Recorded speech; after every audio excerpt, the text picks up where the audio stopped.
Good afternoon. Let's try that again. Good afternoon. Thank you so much. We are a little behind time, but I think we're going to be okay. So first of all, I want to say thank you for coming out. I am Juliana Mosley, the College Officer for Diversity and Inclusion here at Chestnut Hill College. And this is our very first event of our Cultural Awareness Series. If you are a student, faculty, or staff, you were emailed one of these lovely brochures that, when you open up, also serves as a poster. How about that? All right? So I'm hoping that they, for students, are maybe hung up on a wall or the inside of the door of your residence hall room. I hope if you're faculty, staff, or administration, that perhaps you've put it up on the bulletin board in your office, just so that you can walk by occasionally and know what's coming up next. How many people are doing that? Just lie to me and say yes. Okay, all right, so. But that was the point. We do have an amazing lineup this year, and so I am hoping to see many of you throughout the academic year at the events. So our featured programs are the things that we are doing to basically highlight any of our Heritage Months or special day events. And then we also have Diversity in Motion Pictures, which was originally thought of to be a program for students showing current films or things, at least from pop culture and maybe the last few years, where we can look at social construct issues, to be able to have a great movie review, but then also an even greater discussion. I typically feed students pizza, so it makes it nice as well. This year, I'm proud to say we actually had a couple faculty join us for our very first movie, and I didn't expect that, but I think it's a welcome opportunity, and so anybody can come on movie nights. They're on Fridays, but they work at 7 o'clock, third Fridays of every month. Then we have the Diversity Spotlight Series. That is designed for faculty and staff. Bring your lunches. I typically pick a topic that is going on in the world or in the country or even local community that has diversity aspects. Unfortunately, due to our current administration, I never have a problem picking topics these days. And so there's always something, but I literally don't know what they are until about the week before I advertise them. I also will take suggestions. So I did have a couple of staff who offered suggestions last year, and we looked at those topics as well. So it doesn't have to be just me coming up with things. I am open to people bringing suggestions. So having said that, this is a little different. In September, for the last couple years since I've been here, we were actually celebrating Hispanic Heritage Month. As we know, it starts on September 15th and goes officially until October 15th. However, we are doing something different because Asian Pacific American Heritage Month is officially observed in this country in May.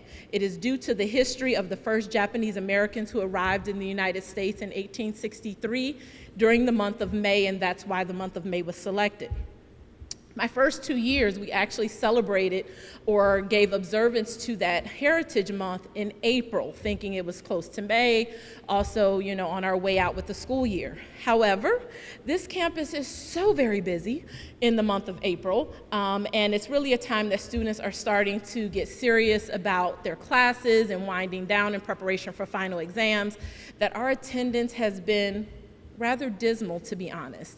And what I don't ever want to do is shortchange any of our programming and our Heritage Months. And so I looked at moving this month, talked to the Diversity and Inclusion Advisory Committee, and the decision was made to start observing Asian Pacific American Heritage Month in September when we come back, and then we will observe Hispanic Heritage Month for the whole month of October. And so that is the change. We hope that people understand why we did it, and that it will be accepted accordingly. So that is what we're trying to do. So the other thing that I will be doing this year with intentionality is to make sure that for every program that we have the opportunity to highlight one of our students, giving them the chance to improve and increase in their public speaking, as well as giving them a chance to be a part of the programs. So from here on out, every program that we will have a student speaker who introduces either the speaker or the performance that we will actually be hosting for the evening. And so we will have our very first student speaker this year. And so before she comes up, I do want to acknowledge our president, Sister Carol Jean Vale. If you will just stand and give us a gracious wave. Thank you so much. She's so good at that.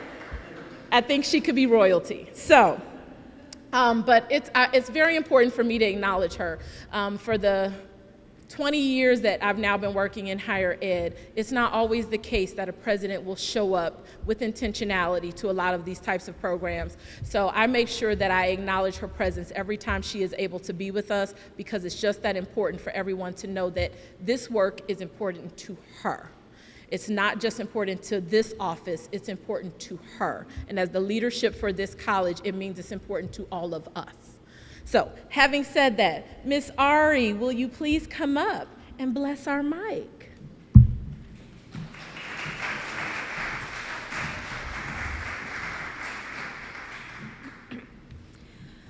Many of you know Ms. Hahn through her role as 6ABC's consumer investigative reporter, troubleshooter, and co-anchor of Action News Sunday mornings. To our community, she is an important member of the Asian American Women's Coalition's Advisory Board and as a much-needed advocate for lung cancer research funding. She is a wife and mother of 2, as well as a beloved friend to many. She takes pleasure in what I can only call the holy trinity of life: good food, a good laugh, and good wine. She is also the creator of #ThisIsAmerica, a documentary series that illustrates who we are as Americans. Today, this hardworking and brilliant woman is here to tell us her story. Please give a warm welcome to Ms. Hahn.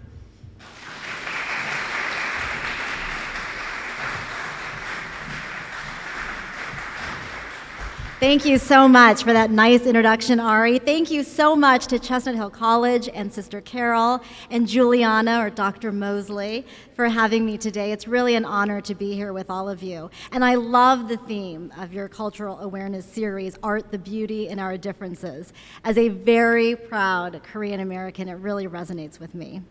Before we begin, I'd like to acknowledge that this is a really difficult conversation to have. To talk about race and being an American and cultural identity requires all of us to be vulnerable and honest, to look inside ourselves. And so I thank you for your attendance tonight and for your honest engagement as we move through the evening. So first, a few questions. Who feels like assumptions are made about them because of their race or the color of their skin? And who makes judgments about others based on race? Raise your hand even if you consciously and quickly correct yourself. Who makes assumptions about others? And a couple more questions. How many here have actually felt the sting of a racist remark? And how many of you have been the target of discrimination or any sort of negative label? Raise your hands even if it didn't involve race. We all have something, right? It hurts, doesn't it? So I liken a label maker to a gun. One fires words, the other fires bullets. But they are both divisive and damaging and destructive. And science tells us our words matter. Researchers have shown that the cognitive effects of labeling, since at least the 19th century, they've been studying that, and they have seen that evidence shows they have a powerful influence on how and what we think and how we move through the world. So here's my story, and these are my labels. I grew up in a really small town in California. When people think of California, they often think of LA or San Francisco. I grew up in what is known as Cowtown, Santa Paula. It's a little different now. When I go back, I hardly recognize it. But when I was growing up in Santa Paula, California, I was one of a very small minority of Asian Americans. Very few people looked like me. And so while I was a proud Korean American, I knew it was very clear to me that not everyone, and most people, didn't seem to embrace the beauty of my own identity.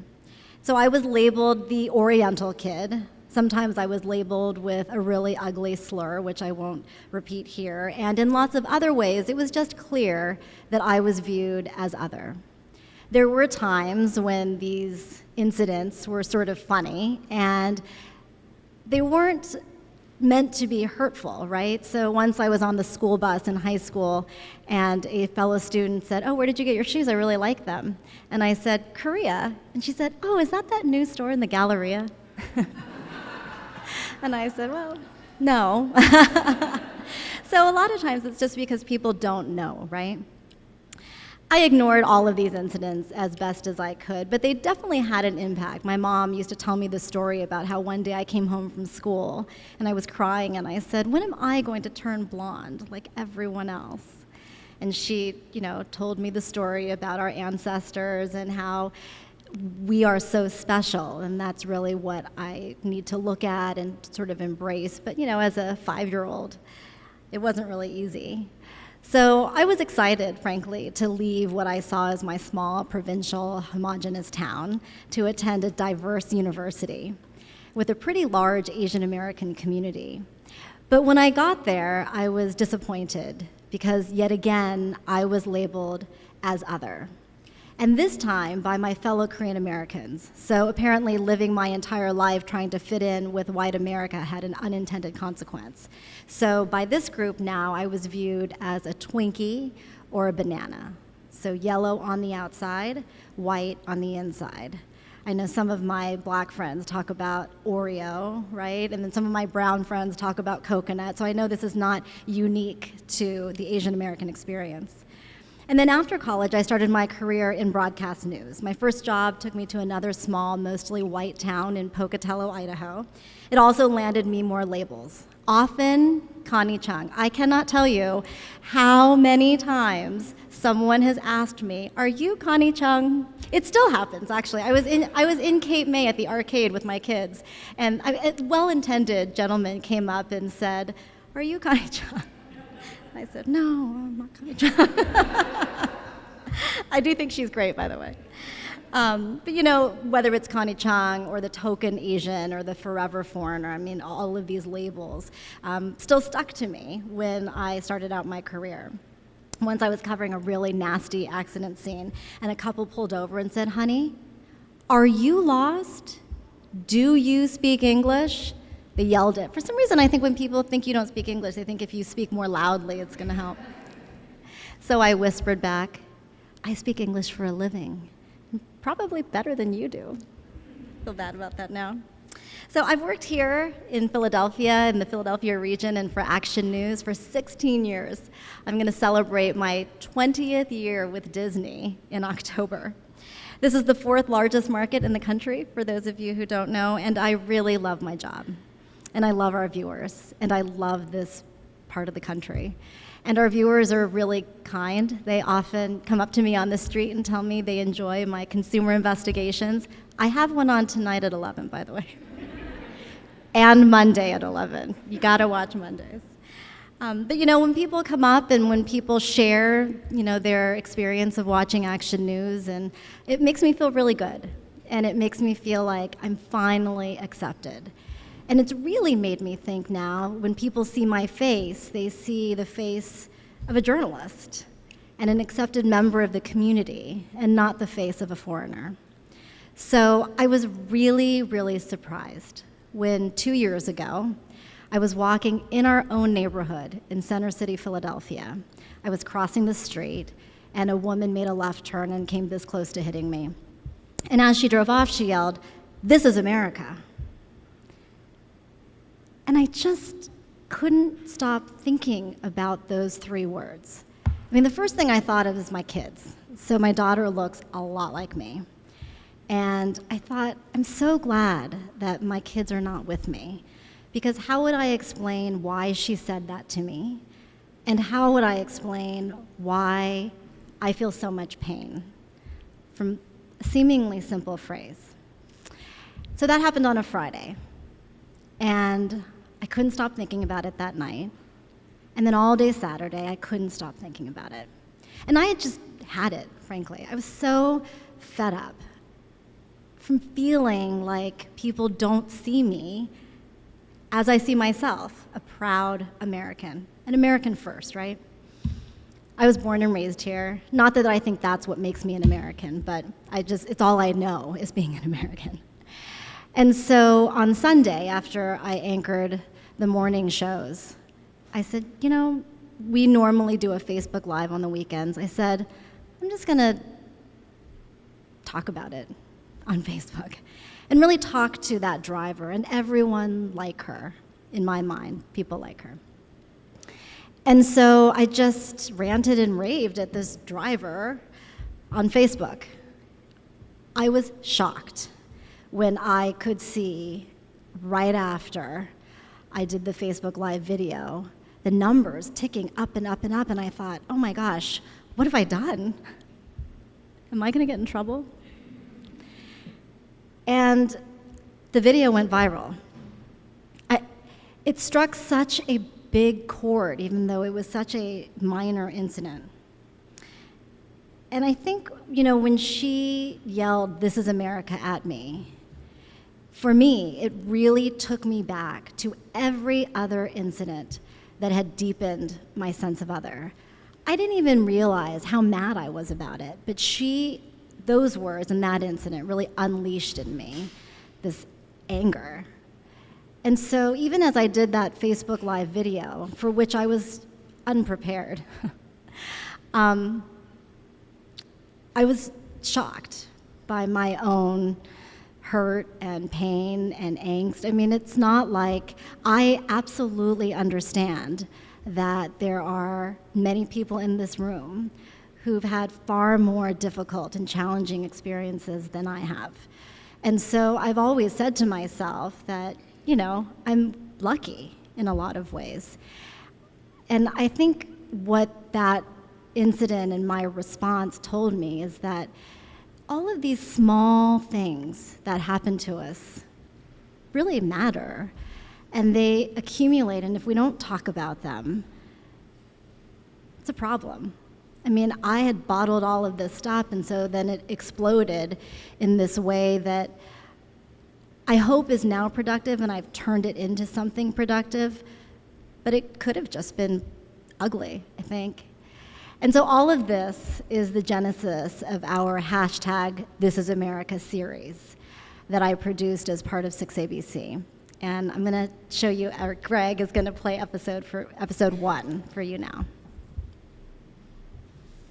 Well, this led to an arrest. This has created a racially charged firestorm. New plans for white nationalist rallies on college campuses. The first Sunday of the football season. An unarmed black man shot and killed You can feel the tension getting greater and greater. I'm building a wall, okay? It is the fallout from his Oval Office slur about immigrants that still flyer has showing him up in New Jersey aimed at 2 Americans of Chinese and Indian descent. Even 10 years ago, I didn't have some of the concerns and fears. Please give us justice! I didn't hear some of the ugliness that I hear today. A candidate for mayor labeled a terrorist on a leaflet.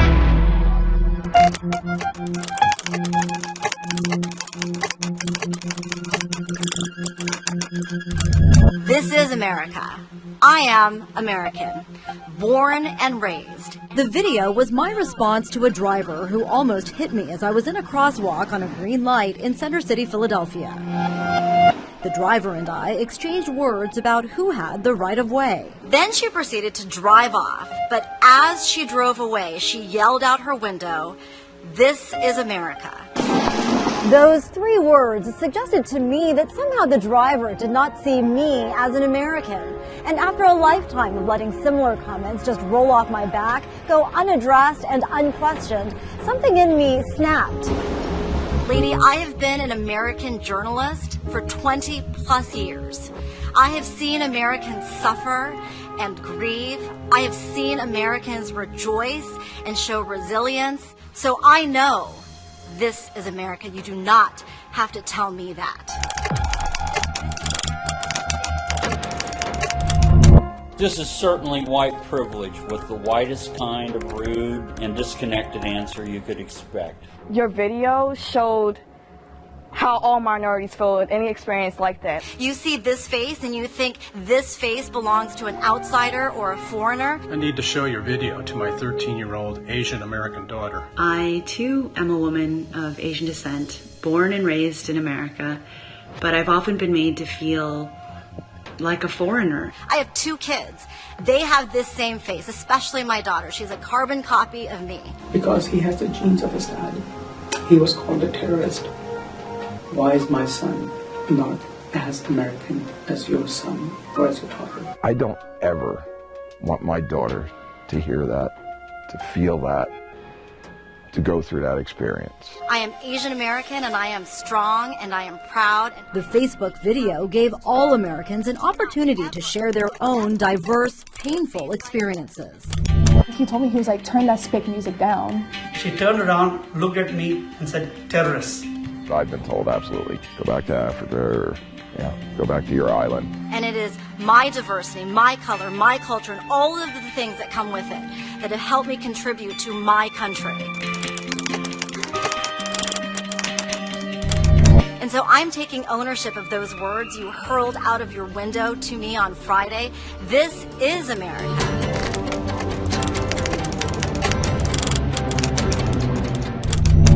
This was a real awakening for me. I mean, I never expected this to go viral. Hello from Toronto, Canada. So sorry to hear you experience this. To many of us, this is nothing new.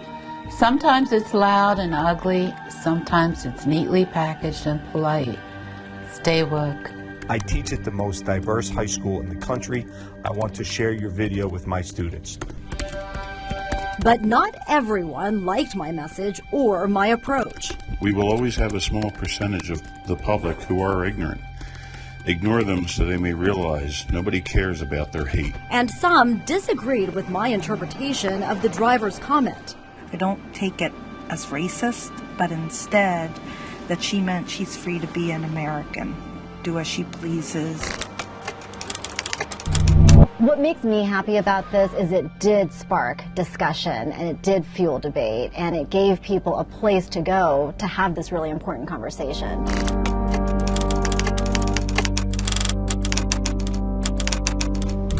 So this is not really about my incident, my video. This is about these people who commented. Many engaged with each other directly. In 2000, 69% of Asian Americans were foreign-born, so it actually makes more sense for the driver to assume that a random Asian on the street is not from America. Even a random Asian on the street deserves some degree of courtesy as a fellow human being. I highly doubt the driver would have felt the need to yell, "This is America," at a European tourist off the plane. I'm not saying this is right, but the only way it will ever stop is if people separate and stay with their own kind. But since I'm half black, half white, look Spanish, but have an Arabic name, which line should I get it? I was most interested in getting to know the people who expressed a point of view different from my own. So you felt that you as a white person are a true American and the only true American. That's how you felt. That's how I felt. Yes. Come on. My mission was to get people to step out of social media and really reveal themselves. A lot of us can get behind the Facebook and get behind, other chat rooms and everything and kind of throw digs out there or give your 2 cents, but if you feel the way you do. Yeah, but see, when you talk about it, you really make a difference, I think, when you talk to the person. And when we did, there were surprises. Some people thought you were racist on Facebook. Yeah, that couldn't be further from the truth. Exactly. It was the mistake I made, explaining it that way. There are no rules except I just want you to keep it real.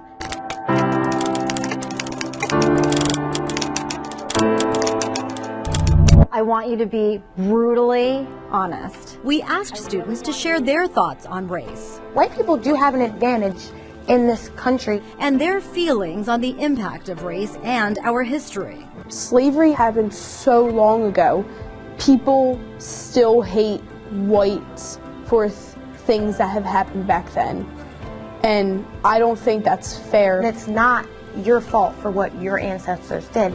But it's just like, I just don't think it should be forgotten. The conversation is not always easy. I think it all comes back. It all came back when you saw the video. I'm sorry, I feel like you just need a hug. But it does bring those of us who were part of it just a little bit closer. This whole conversation, something like a once-in-a-lifetime moment. I'm me, not what you think I am. To actually listen to each other and understand where we come from.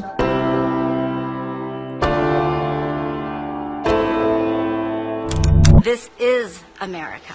This is America. This is America. This is America. This is America. This is America. This is America. This is America. This is America. This is America. Esto es Estados Unidos.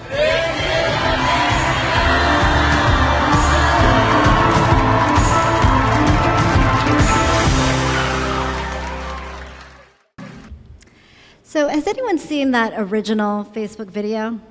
Just curious. Okay. I was really surprised by the diversity in people who responded with support and solidarity. I mean, it was all colors, all religions. But as I mentioned in episode 1 of our series, there were also people who did not like my message. And adding to, the labels of Connie Chung and Token Asian and Forever Foreigner, the people who didn't like my message on Facebook labeled me things like sensitive snowflake, idiot, loser, race baiter, and tyrant. And throughout our history, people have used labels to divide and dehumanize and to oppress and create a human hierarchy, create fear. Black people labeled beasts and animals, Native Americans labeled savages, Asians labeled the yellow peril. A lot of people don't know this, but for years, it was the law of our land that Asians could not immigrate to the United States. We could not become naturalized US citizens. We could not even legally own or lease land, all because of the terror that these labels helped create and perpetuate. The Japanese were labeled devils just before more than 100,000 mostly Americans of Japanese descent were forced into internment camps, which were basically concentration camps, during World War II. And if you turn on the news, it is very clear that we have not moved away from this dangerous practice of adverse labeling. So back to my This is America video and those negative labels. I wasn't the only recipient on social media. A lot of people labeled the driver. And so did I. I labeled her and anyone who didn't like my video racist, stupid, and ignorant. And other people labeled the driver white and entitled. But here's the thing, I never revealed the color of her skin. So I'm just curious how many of you labeled the driver too. I wonder what she looked like in your mind, right? So I had no doubt that the labels I had given people were right. After all, I had tens of thousands of people on social media who agreed with me. But I was talking to a really honest friend of mine, and she lives in LA, and she just really burst my bubble. She said, your level of rage and vitriol is blinding you from any other perspective. And if you care to actually reach people who have a different point of view, you have to understand that this is not necessarily an issue of right or wrong. I was so mad. I was so mad, and I was so surprised. And I couldn't stop thinking about what she said and her criticism. And she said, do you think it was really productive to go on Facebook and rant and rave against that driver? She said, I guarantee you if the driver saw that video, you didn't change her mind. And so I thought about it, and I decided that I needed to do something. And as I mentioned in episode 1, I decided that I couldn't just leave that conversation there. So that's why we decided to create that video. I reached out to my critics to have a real conversation, and I invited a truly diverse group of people to talk and to listen. And I committed to being open to being surprised. And the conversations that ensued were pretty interesting. So I'd like to play episode 2 for you so you can hear a little bit more of some of the conversations we had. As she drove away, she yelled out her window, "This is America." Hashtag horrible. Shut up and get off your high Hashtag horse. racist. Hatred has no home here. We're at a feverish pitch. I am black and I got your back. Shame on you. You made it about race. We're always going for the jugular. Mean and disrespectful. Forgive the redneck. You are so race baiting. And that cultivates a certain kind of sensibility that can't be conducive to real conversation that's productive. You have the audacity and the ignorance to yell at me that this is America? The video was my expression of outrage. It is Americans like us who make this country strong and who make this country exceptional. Even if you emote, even if you vent, you want to give folks a chance to let you listen too. So I sought out many of the more than 15,000 people who commented in hopes of having a real conversation. I think if they trust that you hear them and that you understand them, even if you all still don't agree, at least the conversation can continue and you can see what the points of convergence are. You are fortunate you're in a position to highlight this hateful treatment. To many of us, this is nothing new. Caucasian Americans want too much explanation for why we are here and why we consider ourselves Americans. You feel like they're requiring, demanding explanation? Yeah. Like somehow I have to be a super patriot to qualify as an American. I know my U.S. history. I can name every cabinet member. I can name every state capital. Can you? Do you ever feel like saying, no one is more American than I am, considering I'm Native American? But that would exclude you. I don't want to do that. I have 3 grandchildren I'm hoping will go through an experience. Someone yelling at them, this is America. I have this concern about the charge of racism. In 2000, 69% of Asian Americans were foreign-born, so it actually makes more sense for the driver to assume that a random Asian on the street is not from America. You could put it on a gravestone, 1776 to 2008.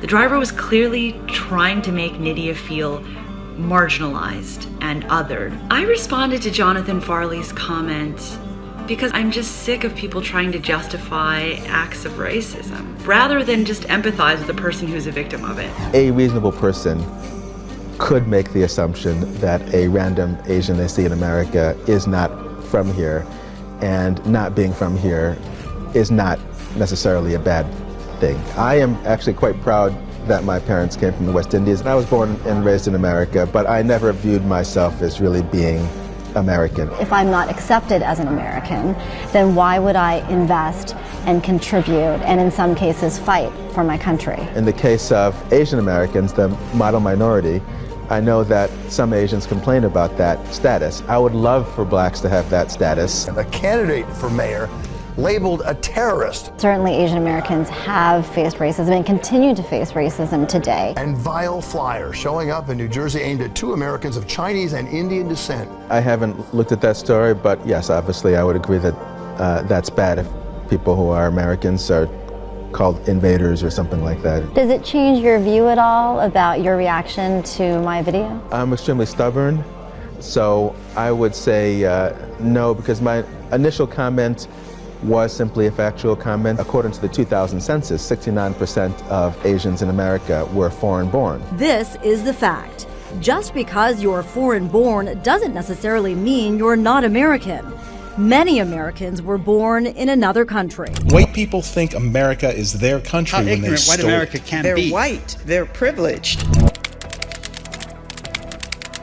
You wrote in response to my video, explain how that was privileged behavior, and what if the person wasn't white? Do you retract your comment or not? Wow, what a jerk I was. I did not say you were a jerk. I just wanted to know what you meant by that comment. I was just so defensive, and I know a lot of white people feel that way. They just feel that they have to defend something, and deep down, a lot of people, I think, are just afraid that they're going to lose something. To us, to people who don't look like them, who are American. Right, just that fear of what am I going to lose out of it? You know, is someone going to take my job? You know, am I going to be labeled a certain way? It all stemmed from, you know, things happening around me, the election. You felt like white people were under attack, especially after the election? Yes. We need to continue to engage our own fear. So I do think one of the things we don't spend enough time on is understanding how and why people are motivated to do the stuff they do. You were surprised when I reached out to you. Yeah, and when I had to look in the mirror, I didn't like what I saw. Wayne says he hadn't watched my entire video before commenting. When I went back and watched the whole video, it was like, you know, eating crow at that time. I was like, there I go. I was just quick to defend and get mad and start ranting. I figured, you know what, why don't I hang out with someone of the opposite race? He accepted an invitation to play in an all-black fantasy football league. That was the best thing I could have ever done. You see a whole different side of things. Not every, you know, non-white person hates Donald Trump, and not every non-white person is, you know, a Democrat or Republican. Like, everyone is different. I had to forget everything I learned. And the more we can see that there are more connections, even in our difference, the more we'll recognize that the key is to be as expansive and as inclusive as we can be. I was one of those easily offended white people. As soon as I just started listening to other people, getting in their conversations, not debating, but just meeting common ground, is when I just started seeing a whole lot of things different. To me, racism is actually a type of bullying. People use racism, bigotry, make themselves feel powerful. I'm not saying this is right, but the only way it will ever stop is if people separate and stay with their own kind. Since I'm half black, half white, look Spanish, but have an Arabic name, which line should I get it? When you read Mike's response, how does that make you feel? Insulted and sad to know that people think that's the only solution, is to separate ourselves. It wasn't meant to be exclusive. It was meant to just explain what I thought racism was. Your dad's black and yeah, your mom's my dad's black, mom's white. I grew up in mostly white neighborhoods. Who am I supposed to identify with? Where should I go? Which group do you want me to be with? Because one of those groups is going to say you don't belong here. I was trying to say that racism exists because people come together, groups come together, they clash. Separate them, you have no problem. You know, if kids are fighting in the schoolyard, keep them apart, they're not going to fight. Racism as a child, I learned at an early age. I was the only grandchild that didn't have their picture hanging on the wall. I'm worried for my daughter. That's my biggest fear. What is she stepping into? She's 19. She's just starting out her life. Some people think sheltering their kid is the way to go. I think you got to educate them. Good parenting can help. You have that hope. Yeah, I think we all, it's part of being American, we hope things get better. If we look at our own social networks, they're often so incredibly non-diverse. We don't have real substantive relationship with folks whose Thanksgiving tables look very different from ours. The lie is that there is a them, right? It's all we have is us.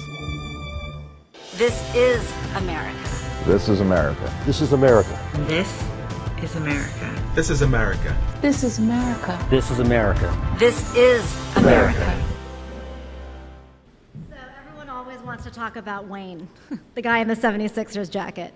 So here's the deal with Wayne. Like a lot of the people I reached out to, when I first reached out on Facebook or we would text or email, he would respond. As soon as I talked about an on-camera, in-person conversation, he ghosted me. So what he and Mike Hearn, too, forgot is that I'm an investigative reporter.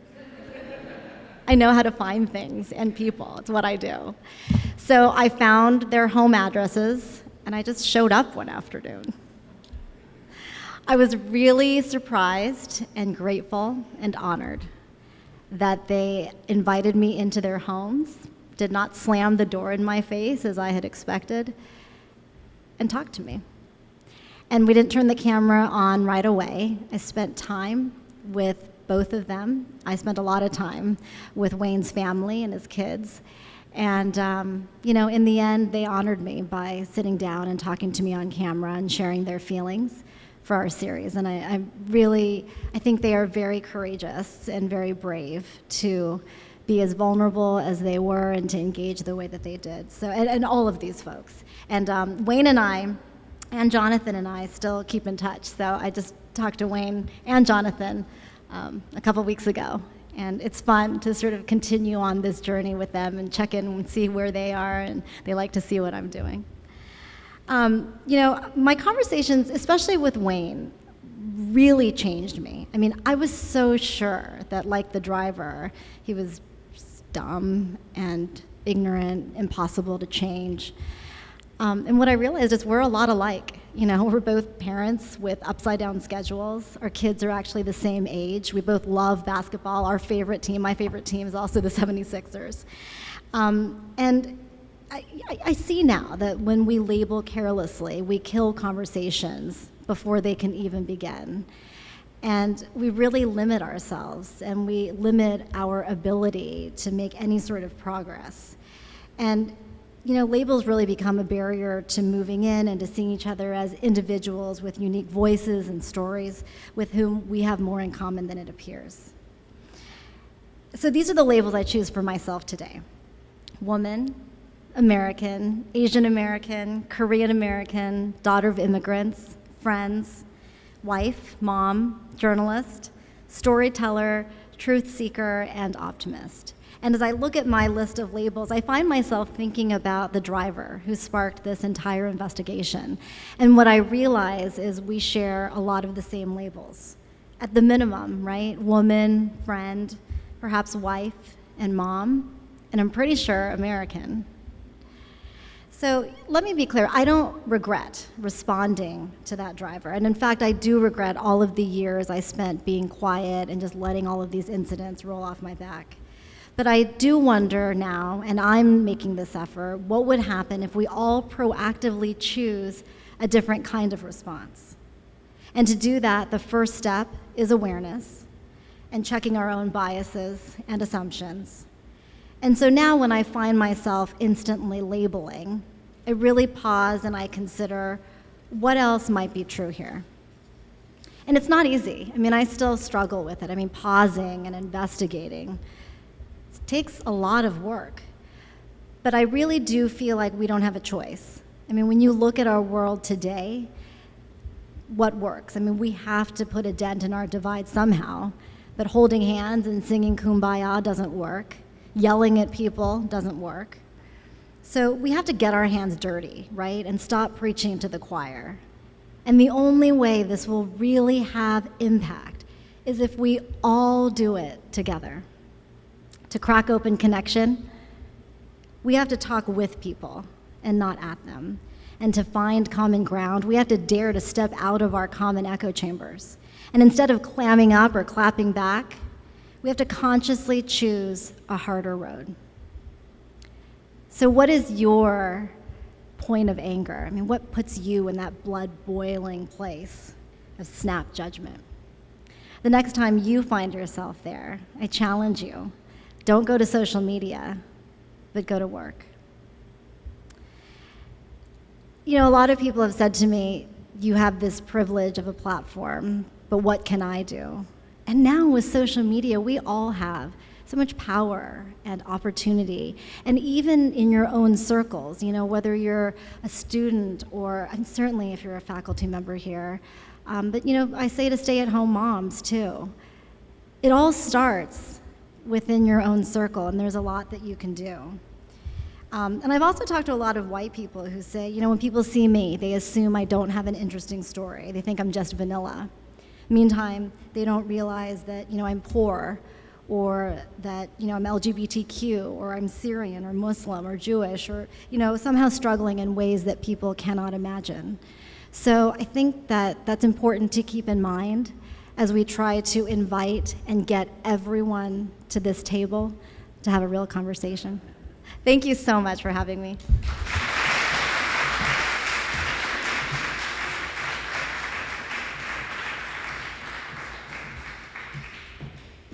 So, wasn't she fabulous and amazing?